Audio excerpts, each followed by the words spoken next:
Kwe tu jino to mi glomia do les efir di le nyanto le devi e wana mi glena mi zari pidien be mi le jakasion do apino Isabelle manavi amegami keli nim e golf 4 be mera be gomenoto zirikam ele miagbo le fima glo be gagné NC be nyogloha be itato be dometo de kam enyo apino Isabelle manavi amegami zo mari nyado yo faut passer le coup au méthode ole les vieux au fond l'eau les bébés d'or l'eau de rigo les petits pas e o ni chance ko yo yewa eti divine nimba dogo ba we o leki po yewa mi aba dogo do sibele ko bole ni ha ko sila ko to ngo do do mi ba ya enu subo mi si do mi abe to mi yewa enu subo mi po do mi abe nkuvio enya subo che to so mo be mu mi so go fo 4 be enyanti e do lo la be gbe a ono mi abo Ujibe tutubano la de mona mama onu monu poko ya ti do ne ma dope ni togo nyonu ajino kaleto avuoto nyonu adodo nyonu kewe omu jijona le wabe efu pepe kudo wabe do dasime nyonu kowe o le jivio le poji e divio ba le trozo endio o le ni tukloto o le ni se wa pe menolo le ni dudo nu lolao o le ni nyɔnu atino adogbe ne nyɔnu o lebe ke esoke tro ngodo me domi ba ya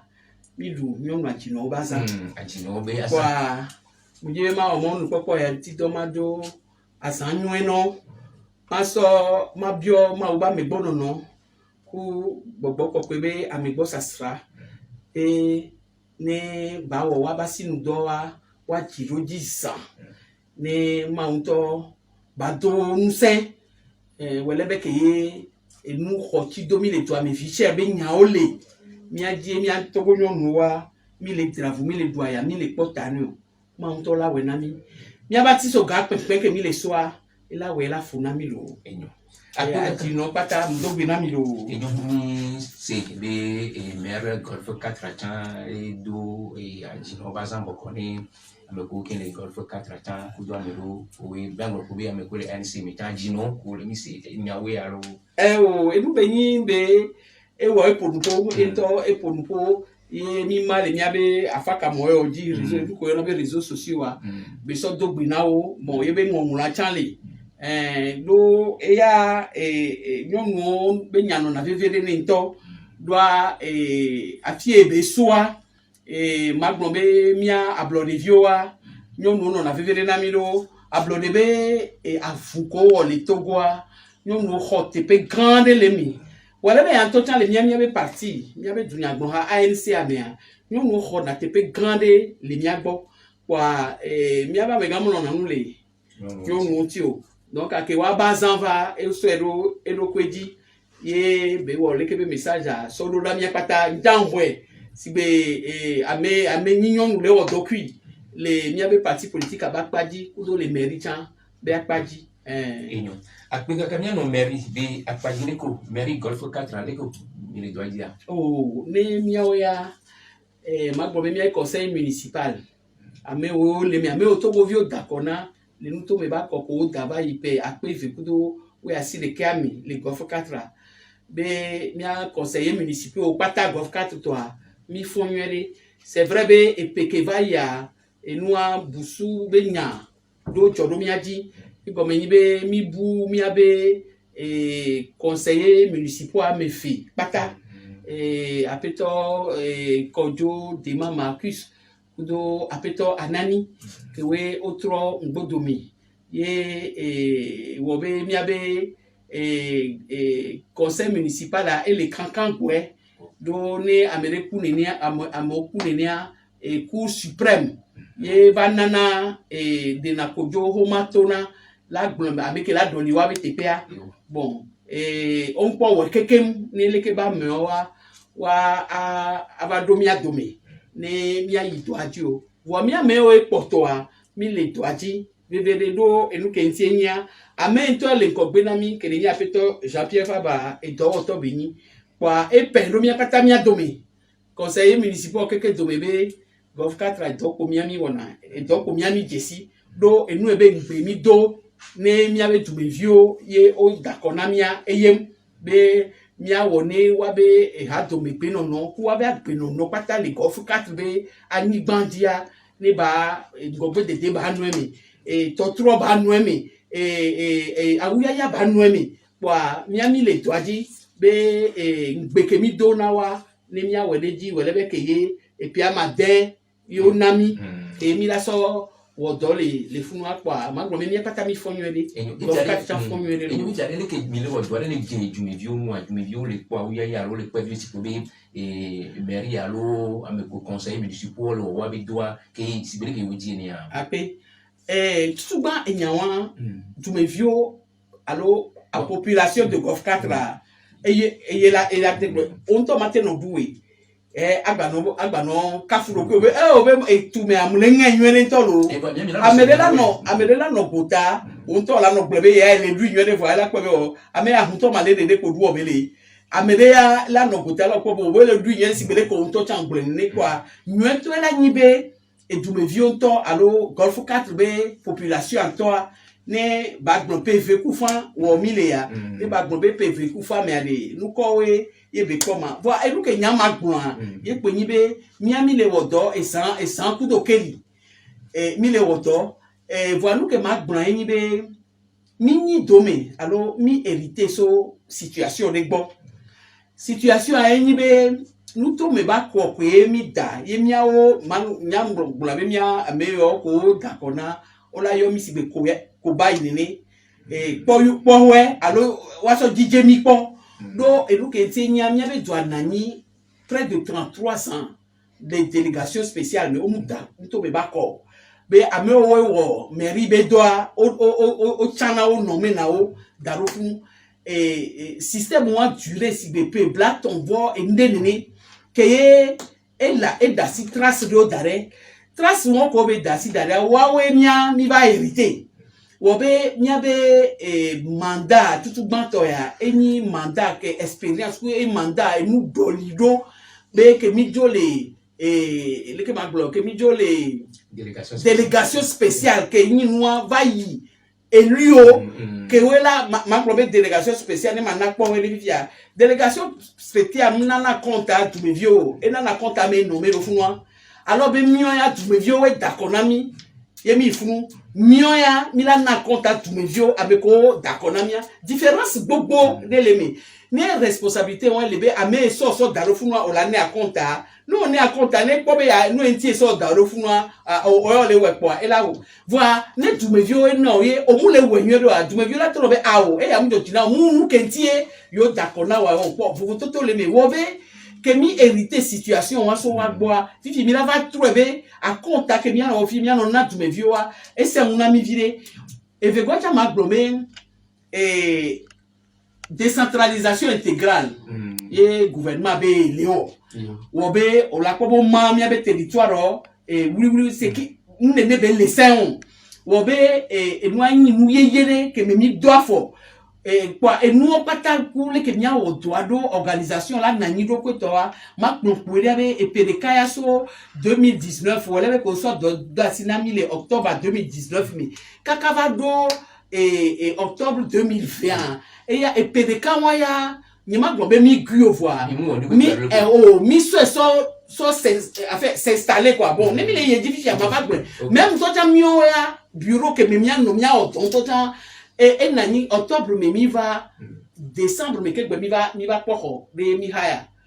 ye be nyawele pa yo le gbo ma va trouver dit par exemple donc à tout et moi quand les 2019 a fi que mi la no la to ta mu no mi afio donc mi va régler le problème moi mi va régler le problème moi vo kaka obe première année nyamo bilan bon on a passé cette première année à vraiment s'installer à faire tout et nous de que nous léo que toi mi trop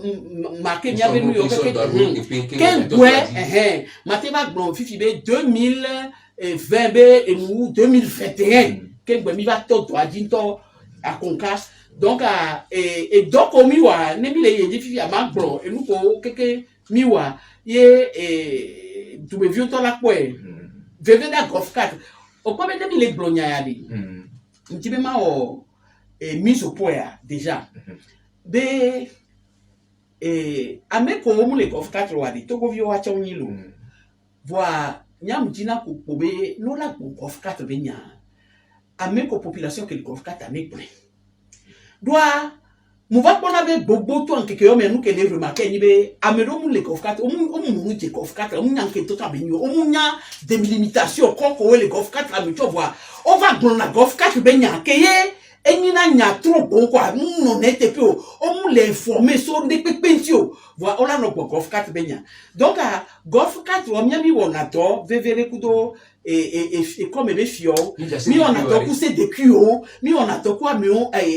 amion ko achon o pe na domianti ye mi on a no donc ane on est déjà bloc of 4 be nyarea mo se be ne o jibe ya pour so golf 4 on la te va mairie là va bien nous comme ici on la te se de kuo bon là bien nous comme ici on la te mi be comme be filles bon là bien nous comme ici voilà on to le comme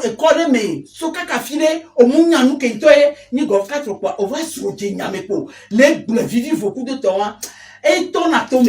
et nous ko be gana me ngale ko me chowa e do amolo ku la togo vi beni et la pepe voir non ni togo vi yo la tonya de bio nous commencer assez nous comme noué que baba no pompo et puis ya ni la son golf 4 amere la no tu vi ya te bio nya ba ngona amerika e ni so e be lipo are pikao e be te ka kan ja siguro ko me fi amoro mate nya ne be no tout ba ne ma de golf 4 kana ma dombe et quand Blave voir loin, il fait 7 quartiers. Il y a les golf 4 années. Et il m'a fait 7 quartiers. Vraiment pour le coup, mais on l'a fait ce qu'on y a copié. Ato Nicolas Koué, Ato Han Copé, Avato Ataulato, Akia comme il faut nous kekelo. On les quoi kaka avayi aso soit à Puta. On les quoi non soit Puta kaka on l'a fait au festival des glaces quoi. Au boulevard dit. Non, au boulevard dit on a sur l'idée qu'on est né.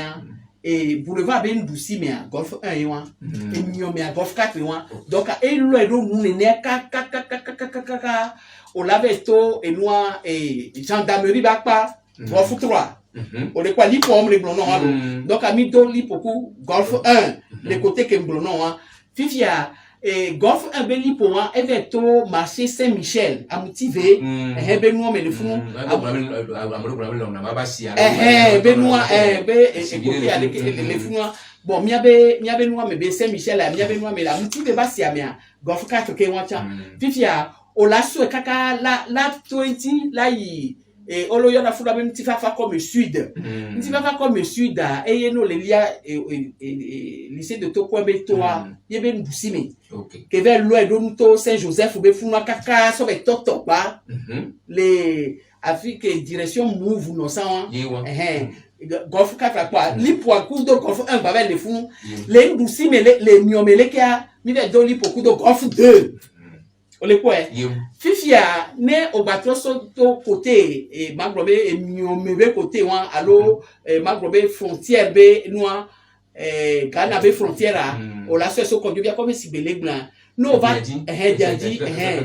voir no va do et noa colère protestant que toi au golf 5 donc a mis do li beaucoup de golf 5 gens fifia no so pas les mémoire nia et les to quoi hôpital et nous gare routière que les banquiers quand on fait golf 4 voir et ben trop virer nos montées toi de et miomele côté avec kaka soyi et maglombe Casablanca les cap de et nous y aller quoi au golf 5 et donc à golf 5 les miomé golf 4 les et mon doigt et gagner li pour les mia kudo golf 5 fifia et midoli beaucoup golf 3 temps les Afrique et mblono les lycée be funwale parce que nous on lit à toi l'école protestant collège Saint-Joseph be lycée be toi dit les funwa golf 3 et 1 donc midoli beaucoup golf 3 les côté wanta wobe ne ma pour nous agran miabe limite allo miabe voisin o les noirs et ni golf 1 golf 2 golf 3 et golf 5 ouais mi beaucoup puis mi continuer ne chan kaka et vers voir nous les que ba yo funa cliquer les et on a village corto et on choque les fous c'est vrai mais c'est vrai mais découpage non et les bizarre vider parce que mi on tochan puis quoi gami mi déjà il est champion nous quand de nous on va qu'on coup de toma ouais c'est vrai mais les pratiques à on la comme mi donne un problème vider so délimitation ti par exemple à mi donne un problème coup golf 5 carré au quoi bon mi a coup de golf 1 coup de golf 3 ya mi va mi c'est mia non gomi que mi be so accorda dabe homa le ko répartition le ko manualo bon mi ato mi ouais pas mi c'est mia non gomi bon ma gobe golf 5 pour bon funu pour bon o va la mi abe dira la chotike le mi abe territoire dit mi acha mi non na nous ko to bon fait mais bon c'est pas grave bon, mais nous comme c'est servi la médométrie kunya keke nini enyu afinga ka pino Isabelle manabi amegami fiare ma vale ke nya be do ina ru be to ale gabe akwa ngentia gabe nyonwele to ame fia ni mi ja da shiru nya be go ni mi ja zam nya be go le peke tingene mi le pe ame bi nya peke mi la dia alo le ki mi wo no ka ke ngboye e don no la ke kwa ntu mo be nya go ba dana siri ju peke no ina ru ko tutu bade mujibe ma grombe onyabe miawa niku apeta Jean-Pierre Fabra mini député pour que ba ni maire fifi dans les communes mi fifi mi l'Assemblée nationale ma grombe mi otu mandat de kami wa oba nyami le moji le 2010 mi baba troba mi ba au mandat et puis goin et a fo keke obe ma grombe à peu près au moins 6 à 8 budgets général de l'État mi examiner mi étudier mi wo musoti les wala que mi l'Assemblée nationale là donc non les gros budget benya bon au moins côté à mon là non reconnaître la mi quand même c'est des gens qui aujourd'hui ont le budget communal après avoir fait étudier et 8 budgets de l'État et payer au moins payer à l'opéni mais budget mi étudier donc non les gros budget benya kafla c'est adré ne tabo bakuno de pepe sibele que y avait à me donner va fi va mini soir ne kafla parce que le tabo kuno mi ok dira brale mi no après toi Marcel dasi magble egle ne tabo bakuna mi de pepe sibele que bele ble ne ne tabo bakuna mi de pepe cha à force be mi we budget à ce cas l'assemblée mi we c'est mi we c'est toi ne tabo bakuno de pepe cha et puis niyo mia ola monu ki ndenti tete ye ta boka kuno de kopia donc ane amo le gros budget benya wa no don kuibe mi no assemblée pour mi voter budget et puis ministre ko na nyisa no bio we ola grobe est-ce que no yo so budget va le mi bona nous les ASC mi bona noa alo mi on a dans son budget si alo le ke be do yi na roma ken bon we no le ja amo le ja no budget benya do la mi agboa ola no bre donc ayeni mise au point tout ma ke be mawa donc avec le budget général de l'État, ça, au matin, non, n'importe quoi pour budget comme il a. Donc, budget comme il a, là, c'est à pas vite tout cuire. Il y a béniner budget général de l'État. Donc, budget général de l'État est qu'un ministère, est qu'un commune, est qu'un, c'est-à-dire, c'est toutes les structures de l'État. Il y a son budget général de l'État d'Omu. Et il y a budget commune de cas GOF 4 pour les budgets 1000 blancs. Donc, là, mais au budget général de l'État va commune de budget bois. Moi, c'est bien, et doit dire, nous, et nous, voir, mioya comme, et c'est 10 000 non, donc, et tiens, minya fie, miswa, et minya fie, yomili. Minya ben, parce que mille, et tu te dunya, broham, et tiens, à messia, mais ben, couvi les miadi, vevele, qui nous voit. Ben couvi les miadi au peut-être le temps tebe mila commettre faute gelo alo mila onde ne atipo je miadi o quoi que mianto mi nyenia nyami wona mia ben de pepe ye mimu étudier nyelo alors mimu suivre la procédure que sia bombe wa no wa mi woni no minti na ko de pepe mi wobe ne mi le ga obligé le mia be commune of katale tout ba phase de nanani que nina phase pré-budgétaire et duré na 2 semaines que mi on a beaucoup de mi donna beaucoup fio mi donna beaucoup de CDQ mi donna beaucoup de mi avait direction maton et les miasi les fous mi avait direction quelqu'un et DRH DST, direction des services techniques, et il y avait direction des affaires financières, et il y avait direction des affaires sociales. Tout le monde, service au pata, ou avait besoin, et nous pour rien, on l'a sur auto, et c'est depuis autant problème que les nani les commis, et nous y allons pendant 2 semaines, mi on attend, à Messia Messona, et Bessusuba, et nous y allons lekema, et nous y allons lekema. Au niveau du conseil municipal, toi, avant ça, mi on a une priorisation des besoins. Et comme il et nous, quand on les veut, nous qui étions, non, fils, héritage, c'est un monde béni micro. Et nous, c'est à nous les prioritaires. Les communes, non, mais, des pépés, et nyawa, ouais, kabakaba. Voilà, nous, des pépés, nyawa, ouais, kabakaba, mais, des nyawa, ouais, kabaoudé, des nyawa, ouais, kabaoudé. Donc, nous avons déterminé, nous, qu'est-ce qu'on a priorisé. Nous, qu'est-ce qu'on a tout bon, et qu'elle a ni fait bon, et qu'elle a ni ton bon. Doit 6 ans, et, des mandats, et les donc, ni matin, 6 ans, des mandats, aso en nuit nous les possible et gacha musu mi aten wele nous donc mi avait ma problème mi avait recette allo mi avait et nous on les limiter ressources on les limiter ressources limitées on nous que mi la te so que be bo mi a nous beaucoup de temps donc mi a mi prioriser mi avait nous quelqu'un d'aller que mi va tout l'anglais no be il a fallu be mi a haya hode mi a te no hasara file que bon mi a appelé ordinateur doit et nous là mi so ordinateur nous donc on so nous be de penami ko so do dasinami nous de penton boro doti que go so do dasinami donc mi va au nous kaka pe quand mi va c'est ça mi va pas hode haya mi va pas et moi de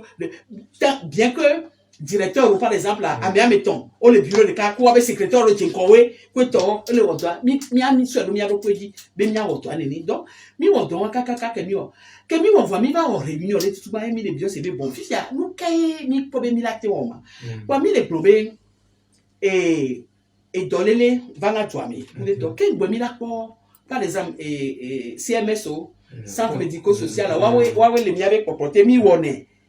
en compétences partagées pour ministère de la santé. Voilà. Est-ce que mi va quoi? Mi a trop conduit à mi va quoi? Non. Mais problème les nous kay nana à moyi na conduit les nato. Soit parce que et moule boue il doit même les propres salubrité non et si au bordare et nous quoi mi va problème non et nous que les priorités na mi tout ban c'est bien s'occuper des assainissement. Salubrité, balayage, et doit mener quoi? Ne doit mener quoi? Elle a évité, et nous, qu'on a droit choléra, et nous, la tente est qu'un point. Ne mi, on voit, et mi limité, prévention, mi, prévention, voit, et mi limité, on voit, ne mi, voit, n'y a pas quoi. Donc, on a pas, les mi avait plein de passation des marchés, que mi, le budget, que mi, tout bas, on a pas, mi, s'occuper des quotas des haras. Et Annie Bakpoklo et Belolo parce que mi vata mi deux décibé mi hérité et nous dernier on a lancé dans marché son société o be wa pele aboba homi que mi va mi pobe société o adressé na facture na mi gavi be ninolo de la be 45 millions de la be 65 millions de la be 80 millions ou tri de kami voilà, il n'y a pas d'exemple à quoi que nous dit les mairies bon. Fifi a ouvert fou noir société de y a levé marché les fou noirs voir. Il y a une société avec la la paix à quoi voilà, fifi a mouvement l'obligé va s'abonner pour quelqu'un vite avec quoi dans la quelqu'un vient association l'autre bon les quartiers quoi ou dans la quelqu'un vient ou tout na fait na ou va l'on et moi qu'un va les découvrir ben société de les marchés les que be on a non kaka adresser na facture maire be fou ko devia copé maire ali maire Jean et abonnement quand be la ni maire abonnement les quelqu'un Victor bon wa va l'on appeler ba comme donc mi va wo nous me couper de le kento nous ya la no ile kema mi va ko be amioa marché ko le mo na bi dovoir o na no donc mi va buta de est-ce que système moi mi na no système moi dit ni nema mi Aku tu no to be ni ko ya do ni security le se bientôt le début on a avec to que dia mi le ko appeno Isabelle Manabi amegami che ni maire golf 4 be come no to zirika bébé toi les nyame qui kona a pas qui pour alo ja sorte qui sona amo alo marché public bi apadia i kona ni bi mo kwa ni le pompo qui so kudole ke ye le merio ba apadia li wa ba apadia ke o ona na nyika kai ni gabi nyambari ku dana siru gakuri ja zan le permenti wa yebi nyamele economique panya yi et asuka kaji. Donc à Kevin au constat par exemple là réunion yo me yemi va au constat les bo ah mais on marché mi jo tout fait bobo le voir on on adore wa mi ba koto no we ni contrat wa direct ni ma mi va ikaka mi va be non il faut responsabiliser les sociétés. En plus il y a serrer les lois de gestion des collectivités territoriales. Mode de gestion. Mais il y a un contrat avec il a avec quoi mi va et si on kaka mi va pour contrat les lois mais le contrat de concession et comme une société a elle avait non lobby elle avait non lobby à mon ba ko me voir yento la no hokala mosi et so ya bobé né aux sociétés on to l'avait non hoka ou be mais là tout fait na on l'oblige l'avait non lobby puis non vers lobby là mais ba ko mais les gars tout fait na on laisse nous que les plans comme donc a mi va décider be mi a essayé que contrat on t'a probé est-ce que elle a marché où et que yo mi au wotare sans que mi va ma donc on a changé le type de contrat c'est vrai mais du me vieux les second mot les problèmes nous comme voilà bena yo va les recaler aussi voilà du me vieux que on tout na fait né et que Victor Salo va mi les problèmes cof 4 et tout quand tout me bini on m'a pas tenu que du pour là non ko mo dit les fous donc et moi donc mi passer na to fou que kaka que beaucoup ne mi wo fois et bien des services et direction des affaires financières donc on va nanani kuto commission des affaires des finances côté on va nanani ouais technicien yo va sonner bon un budget c'est composé de quoi deux choses recettes coûts dépenses puis si tu as mis la poka ou les kaka la bon la sova au 500 ko le nyatima mi zazon mi mlo dare zazon a ne mi sérieux dare voir bon fi tu as mis la poka ne mi au zazon dare kaka mi ko be bon zazon ya fi elle est déjà au 4 milliards par exemple là parce que mi avait budget ça se compte en milliards 4 milliards par exemple fi que mi le que mi ja au kaka la ko 4 milliards moi ko be budget tout banque mi wo à 2020 dans mais on avait mis deux exemples de peuple puisque Golf 4 mon anisson le même commune et nanissan le même commune noir et regroupé commune à Maton et Golf 1 jusqu'au Golf 5 il est formé le même commune sans toi bon si il y a on va mettre des cas bon il y a exemple les peuple moulé les que mis les Golf 4 il y avait on n'y a pas bon budget n'est nos sang n'y a dit radio donc c'est un budget qu'on a mis ouais dans le néant quoi 2020 parce que 2019 en Grenoble au sort d'Odo Asinami au sort d'Odo Asinami en octobre donc bon de quoi peut de manière générale quoi donc à Maglobe et faire un autonomie à partir de 2020 commune de PP là ce nom débrouillé là non autonome là au moins donc avait bien se préparer donc à décembre 2019 il a mis voté budget premier budget 2020 et il y avait budget tout bas que il a mis voté en décembre 2019 pour l'exercice 2020 donc à Kemi il conseil municipal là il est globé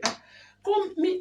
a fini ne peut me que mi la so DJ là au DJ le dire mi a attention mi a non prudent mi a non réaliste mi bavait mon ndo kakane alors avec au mo avec pour moi hanyaro de bonne kamiswa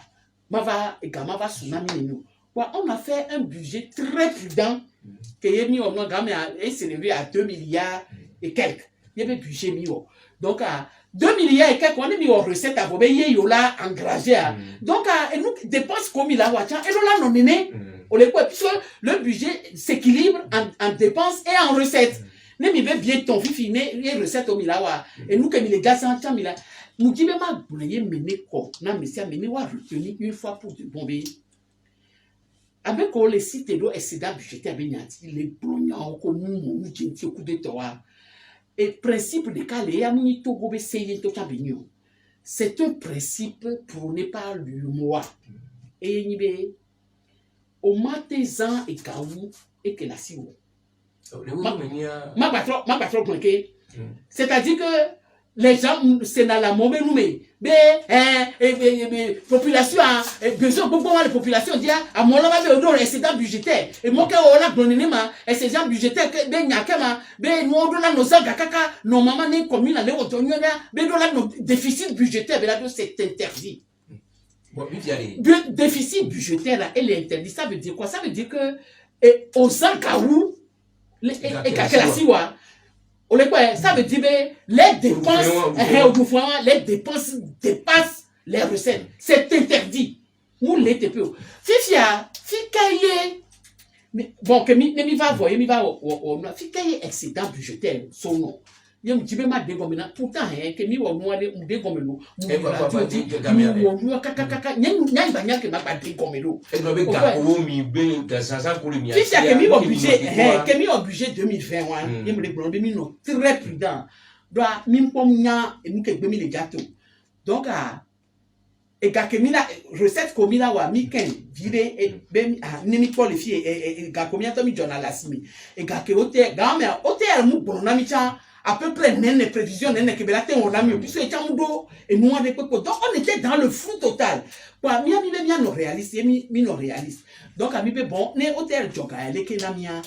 et bon et que mi mi journal mais et je rappelle en passant que commune au budget que et gake hôtel journal né commune parce que et taxe do la mianto we kono hôtel ko ne ke va reverser na nami au de na pourcentage de le mission de la district autonome du Grand Lomé au de so na nugoka ke boche du docteur va son namia ça représente 90% du budget communal. Bon et asimebe ticket commis jonawa ça ne représente que 10%. On le quoi et ya ni règle de kelia donc on le mi ponya 90% côté là combien ça va être millions hôtel tout un million quoi mi non prudent donc que mi non prudent que mi va we kaka mi na mi woto mi va recruter jeune mi va wo nous coup de to kaka que même les nous que mi les ba compte budgétaire là mi se rend compte de et budget que mi benia ola nami mi non très prudent mi wo doit kaka mi au lieu de collecter et que mi la jo 100% les mi va jo kaka 200 et quelques pourcents donc et gawa que les ni recettes que mi de engranger ou mi avait provision parce que on était dans le doute on savait pas les que la no étant une partie de notre budget excédentaire on les confie et ni change que potonamia bon et ya notamment pour nous quoi il faut et ya ni toutouma partie de budget excédentaire benoît les caillois les recettes ont dépassé les prévisions que niwa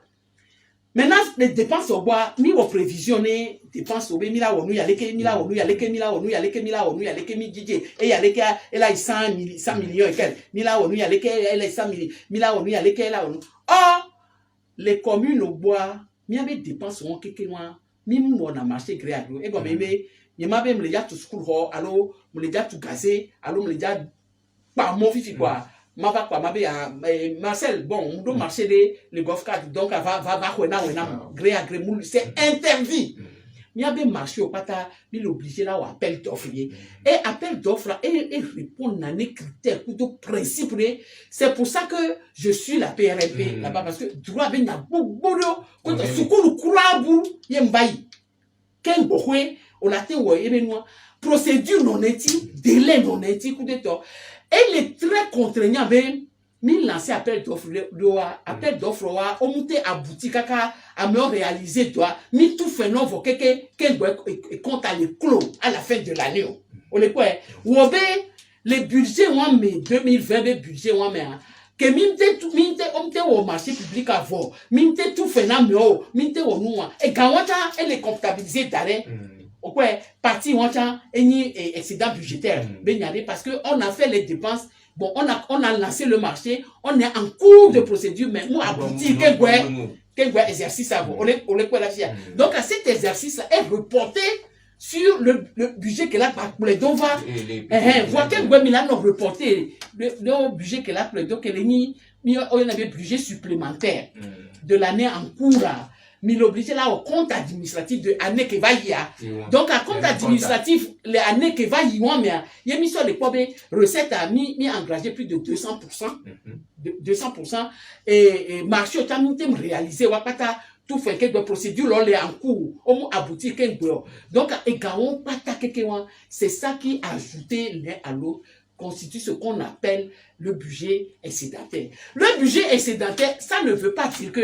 et gabeni les caisses mais non alors les appelle-toi Jean-Pierre Fabre be gome. Alors même tout temps les caisses mairie be caisses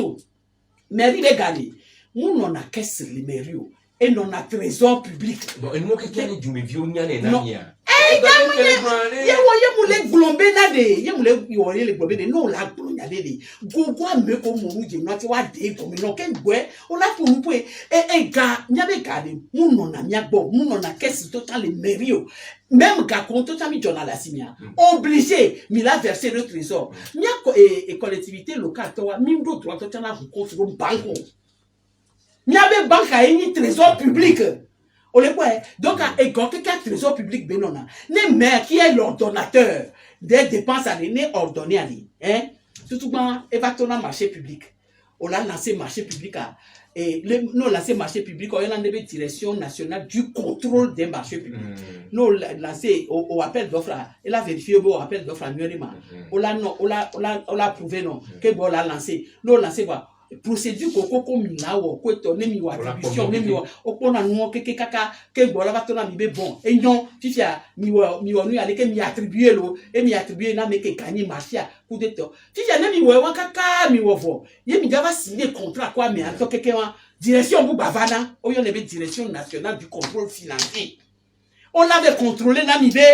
et garkeming au monde contrat mais même il y a ça au douane et soit améade que tu vas nous lever ciment tonne de cas il est play 200 000 alors que ciment tonne de cas 80 000 là il va nous 200 000 non on l'a barré là ben non et prix caméana nous correspond beaucoup prix que les mercurial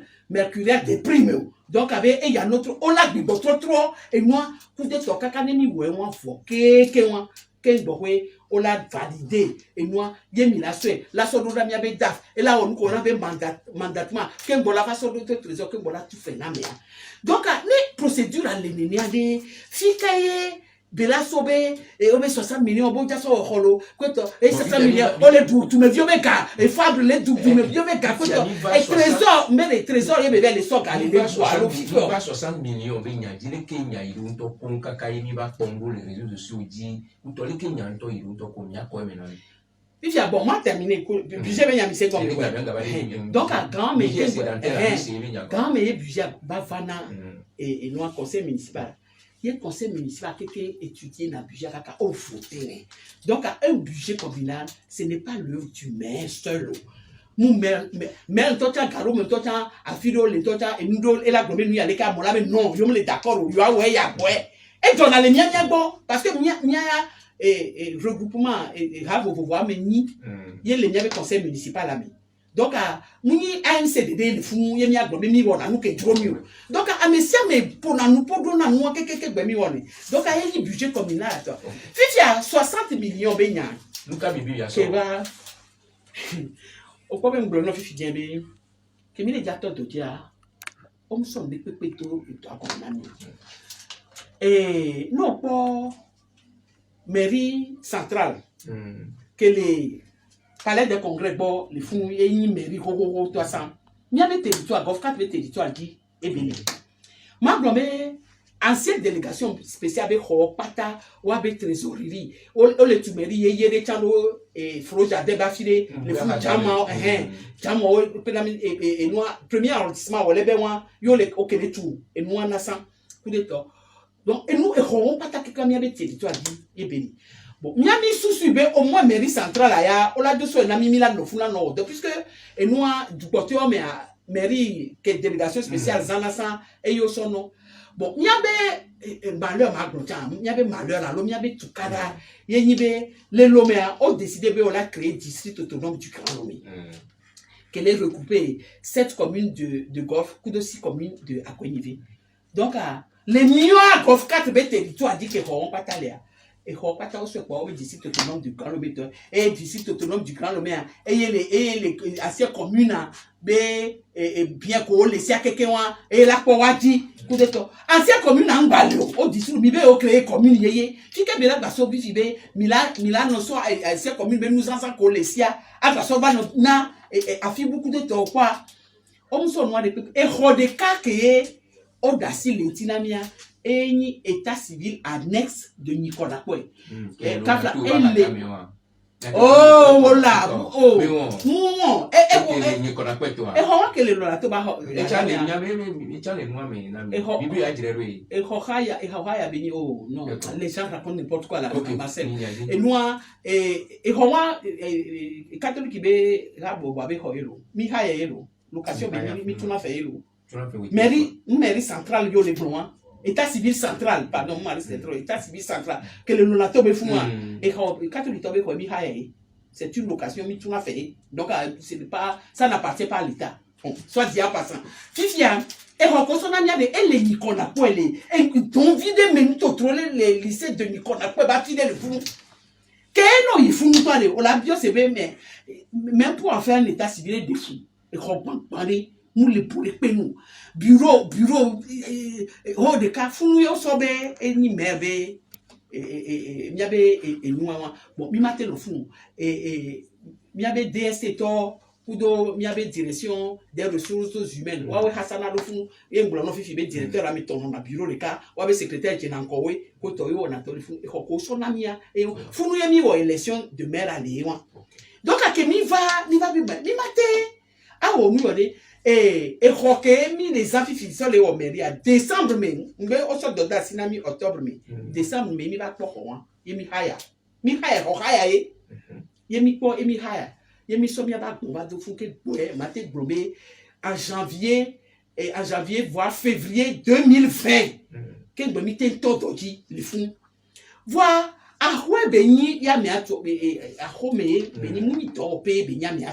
c'est une maison d'habitation. Voilà ben on total yo vo le haya le frobe lycée français ben yo vo beti chao wa we na fuwa haya na noa le ya boke atanta ben ya va le job de ton yo obo wa gbe no bo ngba no fu o dasi le kwanti ye ba nyo ko ben mi ya ke mi le di ho ke mi ya no ko to mi ba ko ye mi so haya donc egbe ame o le bronya wa to be e o so 60 millions ko to ame o wa nyinya no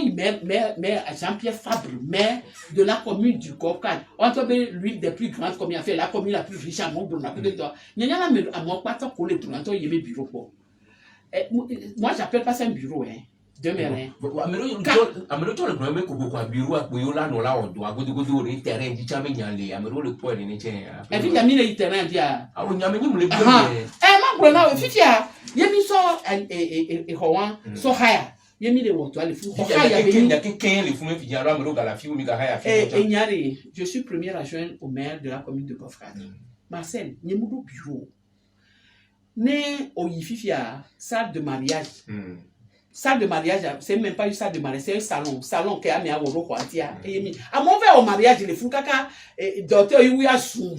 Fabre comme si c'est la faute de frère mais et il assisté mariage à over là yo do ko le nous kenyi wa mais nous kenwa ma ko to voir que yo va le blombo wa jere officiel ni ba le se ya ben ko va eswame va isa ko to va fifi que va trop ne que la propose moi le que le droit est bon nous ba le blombo ne to go to be nya le fie boa ye oso miso funga ke msoho nya fifi dentro la biendo bureau salle de mariage à be planter le funu on atole on a mariage les jeudis matin et les samedis jeudi matin n'y pas dormir parce que la salle est occupée pour les mariages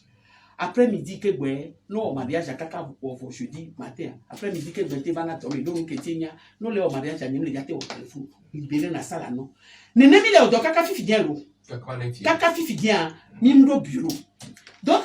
que moi les nénés mi les deux problèmes par exemple état civil central to no be ko haya beni o haya sans le commune be ka be ke gbo miami va fifi comme il va les confrères fifi miawe les chéri fifi miawe tuna et ko haya beti mi l'obligé de boton louer à Hwebu ne miabe direction des affaires financières mi l'obligé to louer à Hwebu ne miabe trésorier trésorier public que Ponamiabe et fait tout et Nyogwa on nommé na Golf Ameton mi partagé le même on a le même trésorier Golf 1 Golf 4 et Golf 6 on a le même trésorier donc mi haya et ahwe ne trésorier wacha que mi mana gatuna ku Golf 1 kudo Golf 6 ne bateso webe bureau yebe fuma ele ke gbowe et hokecha mi ba ha mairie état civil les zangara timi Rex befun mi ha e chai wo be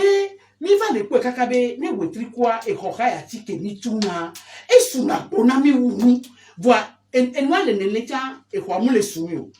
kwa mi va yi conseil municipal kwa amuva pe o be ni nu ya le ka mi aja ho e ho e akode ne mi appli ga mi atole location be nyami ne mi awo moi ma o ba me nu via ke mi to suso de kwa et qu'on est basé nami on va bonami be amelo et succession de l'esa et quoi donc moi nous ani gbangba lo to tout à 100 croyez yo l'esa elle est bien située tiens nous dit il y avait mairie à bon donc il y a un immeuble bâti tout banque mi plaît et maintenant et nous pas il y avait plan de passation coup de mi avait budget mais donc on là que plan tout mi nyongwa le nyame et nous quelqu'un on les mi avait budget mi plaît et à mi plaît 133 millions. Bon, bien évidemment, on va offrir une mutation du titre foncier et tout ça. Bon, ou l'autre début, bon, disons à peu près, et que mise à quelqu'un peut-être 140 ou 150 millions pour faire la mutation du titre foncier et tout ça pour toquer. Vous m'avez dit, mairie à toi, mairie Golf 4 toi. Fifi, mais son titre foncier a fait office sur la quoi, c'est la mairie, la propriété pleine et entière de la commune du Golf 4. Mais bah, les kaka, quoi, on va pas les sacrer les. Funwake etamu eta akwe asanwuye kudeto kwa ame on va proposer mi ba mi de ko funa ejotinami mi ba pleta 150 millions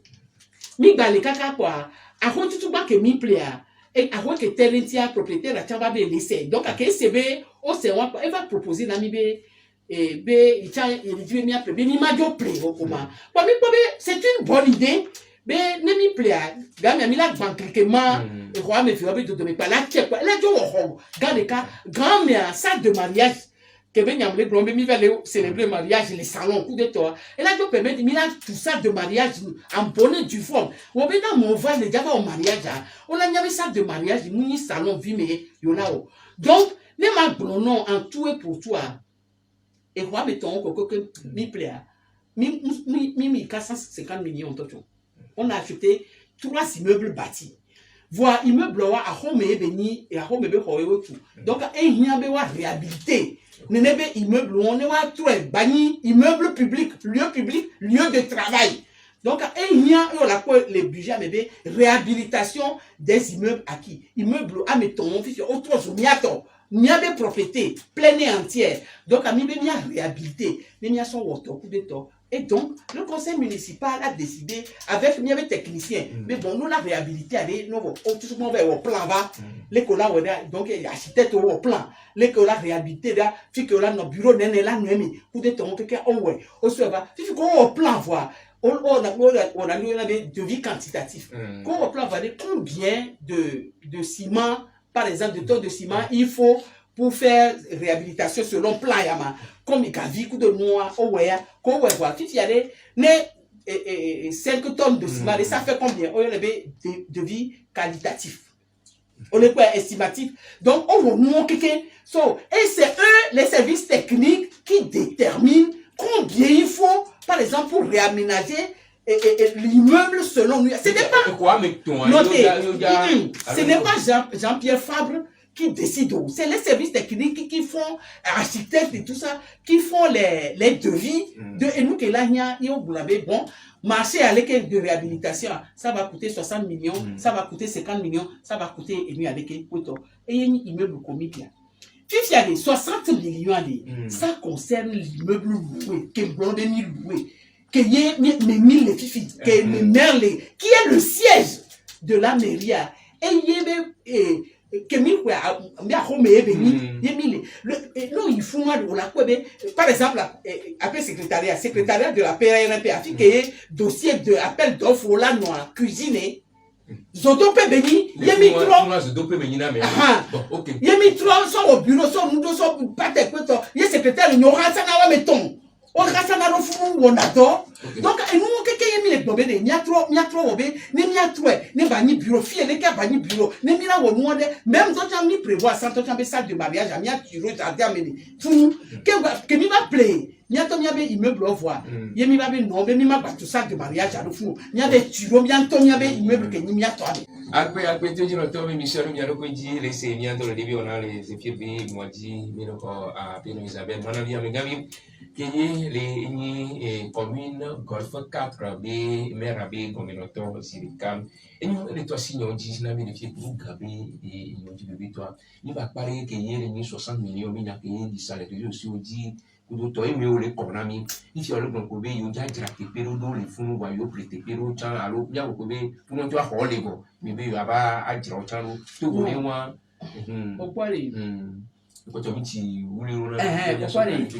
tutuma maglobe le golf 4 be organiser mais direction ma to patel yes do no fifi fifi a e ko me akoya me talking no be mi play one day akoya dika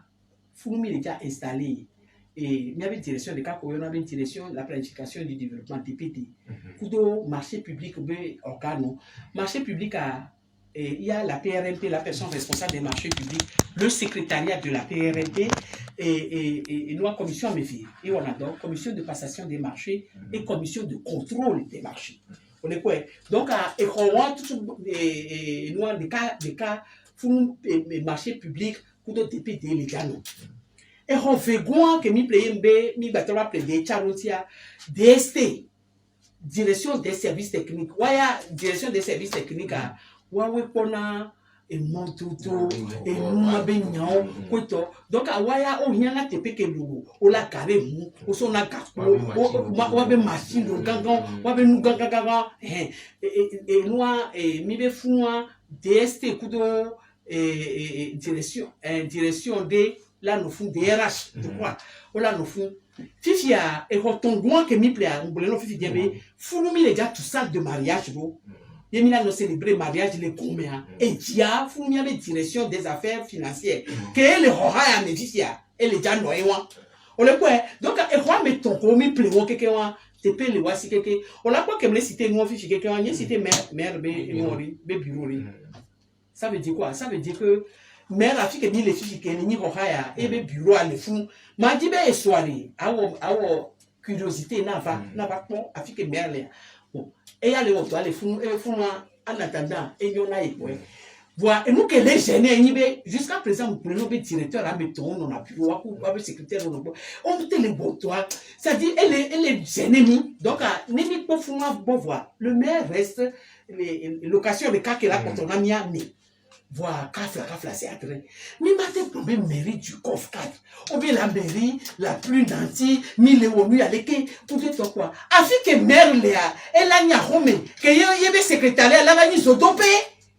Ou dire quoi, n'y a laissé un mauvais n'y a romé. Donc, à fou-moi, et y a mis les problèmes. Immeuble à pata, qu'elle est habitée, non, c'est l'eau, qu'elle est habitée, le bureau du maire. Nous sommes secrétaire de la PRNPA et tu as fait ça le fou. Bientôt après bureau, nous squatter les coups de mariage et le secrétariat général. Il y avait le secrétariat général quand l'installer le fou. Le cabinet du maire elle est composé du protocole du maire, du directeur de cabinet et du chargé à la communication. C'est tous ces services là qui se retrouvent là-bas. On les confier. Service où on pas ta fille, mi ma tête déménager ouais, là so et comme blobé mi pléoin, et y là so puis mon blano et qu'on les occuper bon. Donc quand on dit réhabilitation de l'immeuble habitant le siège de la mairie, il faut que les gens comprennent que le siège d'une mairie, ce n'est pas le bureau du maire, c'est le secrétariat général, c'est le directeur de cabinet, c'est le chargé à la communication, c'est le protocole, c'est le secrétariat du maire et autres. Donc à Waya les fous. Donc à fou moi les immeubles là quelqu'un yo les tombé wa réhabilité. Ne pas 3 jours. Un immeuble fonctionnait, pas une maison d'habitation que yon là non mais la réhabilité mais service à ban au fond le volet par exemple alors amener à me dire va venir il y avait un partenariat pour commune de Gofka Onyam que magnoya ya ola no kube que mi to do dit là mi avait mère et ambassadeur de l'Allemagne des visites et fa et to bien se déplacer à Bakpora et va ambassadeur de France que ambassadeur d'Allemagne va le dire mais monsieur Fab, comment vous arrivez à travailler dans les conditions comme ça? Mais ça, c'est pas une mairie. Eh bien, mais c'est pas parce que il y a nous qui n'y a mairie au hôtel de ville là, il sait ce que c'est. Donc à quel moment et moi mais quoi il est obligé là où pour néné ouais en attendant. Donc voilà ce que on veut faire de nous vraiment décommunamment ne va s'éloigner. Et nous, il y a des cas, mais là, tout le monde qui est fait, bon, les libéraux à réhabiliter, alors il y a un peu de l'eau, et Garou, mon ami, depuis qu'il y a un viva, dire l'eau, mais qui est bien, mais bien, Gagana, Miko, alors, aussi, il y a un changement. Pour l'heure, Marcel, mille est lié, n'a mais un contrat. On est du fond. Mais les micro-fous, donc, vous payez avec 1000 pour encore plusieurs années. Voilà. La question, c'est de savoir, mais il y a un secrétariat, bah, non, faut doper, alors, moi, je comprends pas. Ou bien, il y a un rang non fonctionnel. Les maires, mes bureaux, mes cabinets, secrétariat général,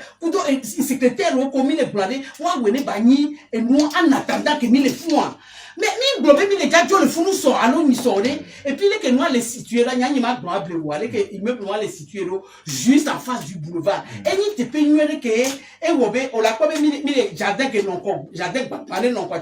bon mi les jardin on doit jamais non les banga zankou de toi mi les dire robé mi a rendre fou nous ne pas non mais on va les pour la comme béni du Gofkata be là 5 mais là comprend ni a kata les togo voit et nous que les problèmes blancs mais ma soeur côté à nous Marcel le fifi Djemeli et puis à d'un au béni ami les jaba et ni mandat quand c'est Adelo il me bloquons comme Bruno béni plus Bruno béni les déjà réhabilité oui mais les déjà volé quelque côté ne mi wo fo les 6 années ne ni manager les déjà jol et moi les déjà trop il me bloquons dans la sortie à Perhomea alors moi derrière de la trop sous propriété à jamais de la commune du Gofka quel que soit à meke son godoa la va ni mère les fous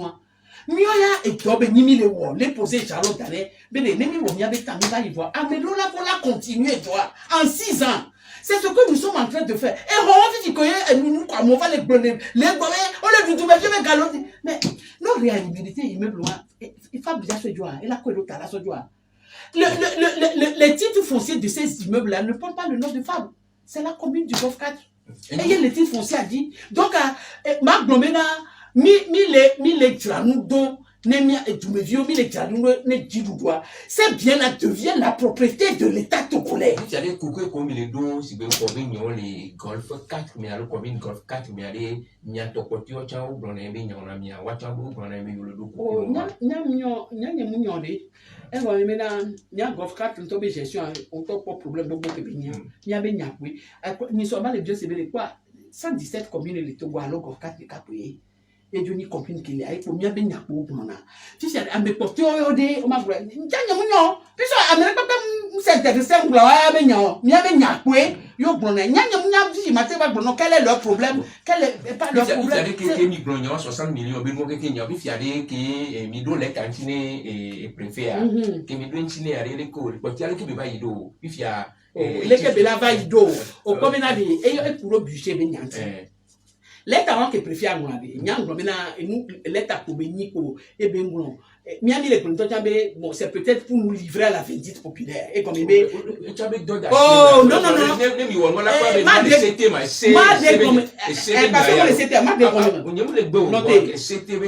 a fait qu'il y a un soir mi expliquer mi en conférence de presse mi expliquer mi on miabe budget année 2022 tu as mis voté le 17 décembre 2021 loi obligée minimi faut budget avoir bien la solo la préfet il a exercé et moi contrôle de légalité les préfets au voir et là ce sont la ministre de l'administration territoriale les ministres de l'administration territoriale avoir et là ce la ministre des finances et le ministre des Finances compare ça, elle a quoi, elle a budget général, elle a lettre d'orientation, pour des toits, mi respecter, mi on a noir, on a approuvé là. Budget, et le ministre de l'administration territoriale approuve, et le ministre des Finances aussi approuve, mais j'avais, et moi, et non dit. Donc, a mis son budget sur le préfet. Le préfet a exercé son contrôle de légalité, ok, et son ministre de l'administration territoriale le 23 décembre. 2021. Sauf 23 décembre, Kaka Mivaleo, première session de l'année 2022, mi-solé, avril, mi-vaya, il y avait budget, ça n'a pas été approuvé. Oh! Et c'est que pendant que les élections locales, les campagnes, mais trop c'est à l'Assemblée. Donc, et c'est que nous sommes budget, et nous avons au moins approuvé, au titre de travail, mais le budget est réputé exécutoire. Donc, problème que les miens, comme 2022, le budget est approuvé, bon, mais avec les planigbans, avec les onua, avec les marchés, on a mis au mandatement, on a exécuté le marché, on a tout fait. Non, facture, trésor, non, le budget du GOF 4 2022 n'est pas approuvé, on ne peut pas payer. Ce qui fait ça nous le dit, sauf janvier, mais quand on rejeté, facture, ce qui nous empêchait de travailler. Donc, à Kémy va conseiller, même informer conseiller, voilà le problème auquel on est confronté. Les Kémy là, au Roma, il y a conseil à Pata, mais si c'est comme ça, ministre, quand on lettre avec Pepe, Torora Mibere, et nous y a les miabe budget, mi va au leke, coup de temps, rien. Même si il pour budget, le bloquer les mains. Le conseil municipal a décidé que, un mois était stable. Mais on a transmis le budget depuis le 23 décembre. Ça fait 5 mois, plus de 5 mois. Et il y a Et le conseil a pris une délibération pour rendre le budget exécutoire conformément à la loi. Quoi?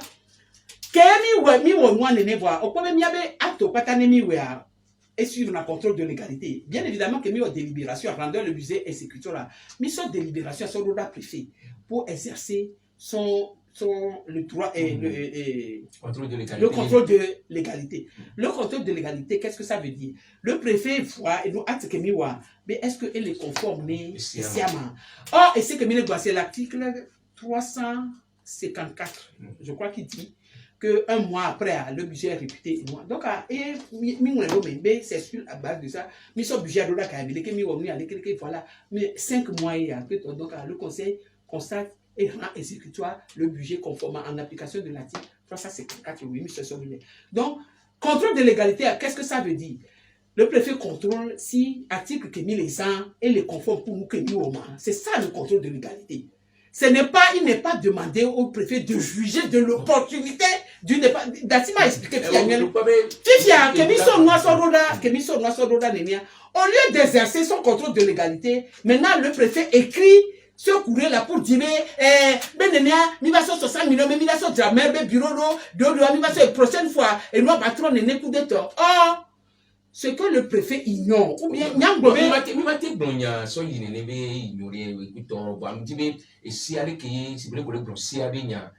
contrôle de légalité,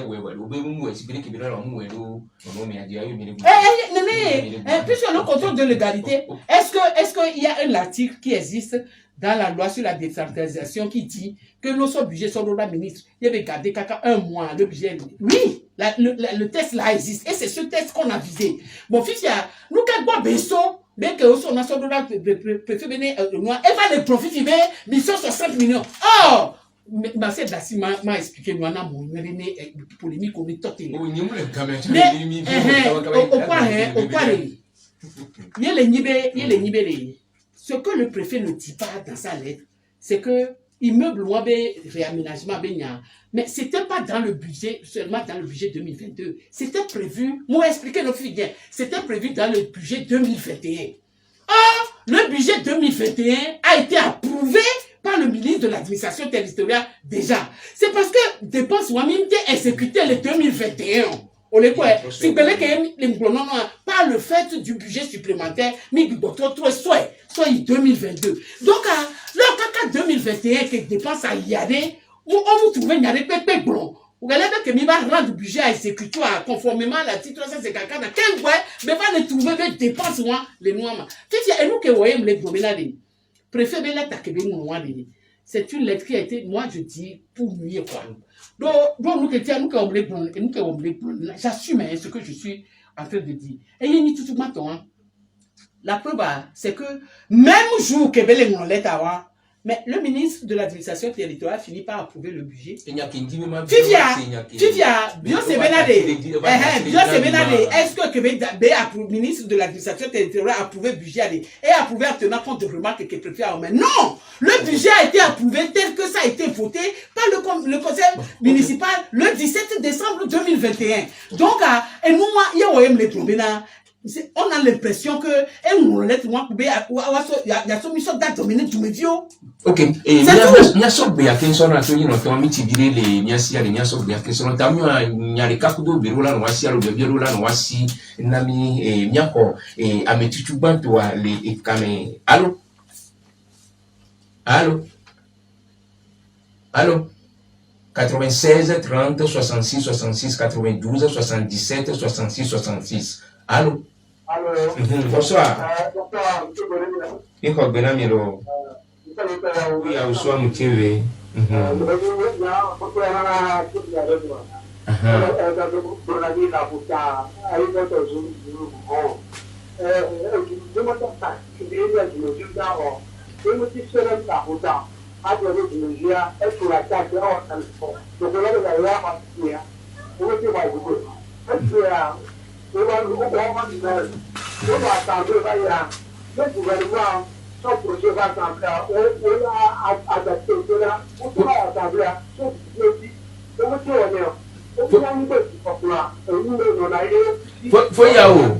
Foyao, mjini biobio wani mava kwa biobio kila siwa.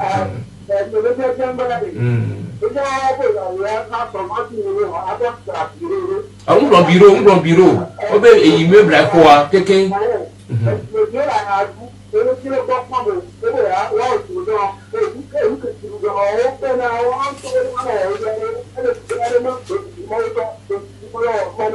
Ok. Olado nyantino efo yawo. Miate Laurent miaka kwa America. Allô. Allô, bonsoir. Daniel. Faut Daniel.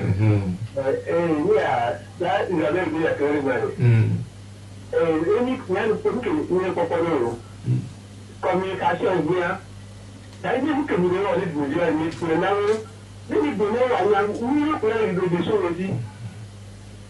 Nous sommes très pour te donner un problème il y a quelque chose il y a quand même aussi intérêt. Il y a un temps il y a vraiment elle veut dire elle m'a dit les Antonia avec lui député va y a on va faire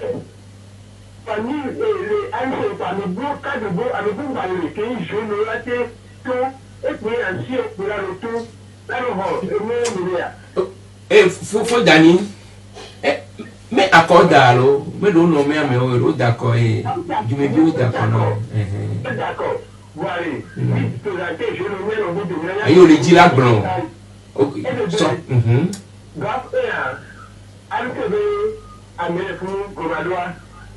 bon quand tu mets Nyami le blanc le fiero alors faut Daniel faut golf 4 mets Nyami le blanc le fiero au fil y commune ben Nyami le blanc mini ANC ben Nyami le blanc commune aussi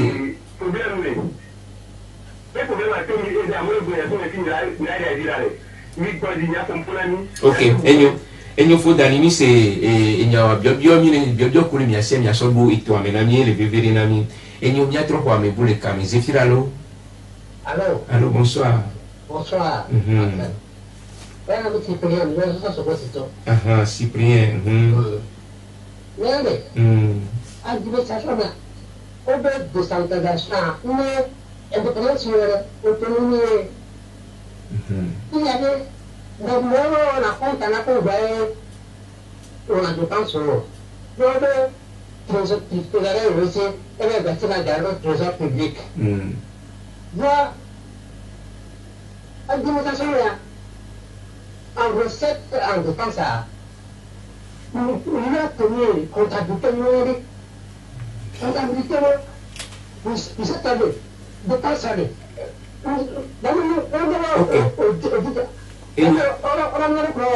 ok enyo akpeka ka fo Cyprien ni ape no kwa suwa mi aga tropo amebu le kamera ko tia le kamera allô Oui, c'était bonsoir. Bonsoir. Ah, mi kwa domle ko fona mia ye di kaba kaba se gamia. Même à pena miano Isabelle. Que va de nous maintenant mia me viwa. Et doade, munya wono, et tu veux pas poloa. On doit nous bonne volonté. Ye amelolola no ameno. Ye on a tin protu. Pour aller au mérite ici. Ye on le voit dormir le poids. Nya le capot, le job original. Akata ka job pour la préo. Pour nya ye yo dans les hommes la signer maçon pronom bena. Le tiro petit pas. Mais yora on donna et tu me dio. Ye wa comme de déboirer. On est ouais. Aya le po, a homo ya le duo. Mbe papa le jo. On est sur et mi ba benyo le bi. On est sur do ale mo ti kware. Asa lo ka, wa no do wa. E ke ti ro to la pe wo. Ke go la jo wa. Amen, merci. Akpe enyo Amerika na gatrono allora Amerika le kame miati ko kwa ni miaso abe ko ko ngi jam nyami allô allô Bonsoir les BFM. Bonsoir. Faut demander à comme faut y man mais il y a m'appelle vous allez que nous comme va ya m'appelle je m'a bien c'est vrai les gouvernements les sorts et gâteaux et tout et nous mais il faut tomber le fort il y a été des communes le fort et il y a Gakobe aux amis il y a les comptes dans le jeu quel coup de compte et où il y a compte à Nicobe et Galé qui est là les néozana les points on te commune au pour moi et il y a le bon pour nous là qui a bien dit il a commis à tout et nous on a il y a d'autres cas qui va les porter et faire et on va dire là donc koto il y a plus va le monde koto il y a dans le format et puis aller et le côté à Katana tout doit côté on peut dire que ça me dit à on dit quoi les que le non que nous on peut dire que nous les nous et il demande d'aller peut aller il y avait un on a concerné encore ici les sites là et tout les autres on est dans demande à le enyo akpe fuyi maso yajira comme fuyi meni amekoti ami ko le kame enyo mango ko be ameko wiki pompo pije on so npo su ke so ru eto ami kafu kudo amero de ku kero ke so do bo be to afo ya o ke to asi enyare jibe le ko la wala apo ju me vi o be nyon gbo a e fo tutu alo apo be nyon gbo jo le be na mi ma Faut Marcel. Au premier année, nous sommes bien beaucoup de misé. Nkeke yomi. So du me vieux wa mkuleno sabe amole prono omu nyale ke mo yalo. Ego mi be miabe dowo alo meri be dowo ale. Ele akpade ne jirufu be tu popolo. Vous savez combien? Nia et nous tomber au cas et nous tomber virer nami benia o to so ti ko nko gbedede be enya ogbo voir ameko le plotoire wa le ni chef de l'état ko be gouvernement premier ministre ko to wa ogbo e gbogbo ale nia o le confratra et nous que nya be compétence et comme compétence a me ton le miasi compétence propre o la be et nous ya leke a miawela we et il faut bien mis les corps. Bon, et nous deux, on y a compétence partagée, quoi, mon gouvernement, surtout Benya, qu'on dit Benya, on partagé le coup de gouvernement. Quel que compétence dans les gouvernement n'est du gouvernement il est là transféré nami par exemple nous qu'on le trouve et tout mes vieux on les doit y a tout de temps mais les miens des compétences au même nous la fille peut peut dire mia so mairie de capable mia no mané tout mes vieux semi timi alors mia novici alors nous que ho anasia pour les koyone ma oh anasapi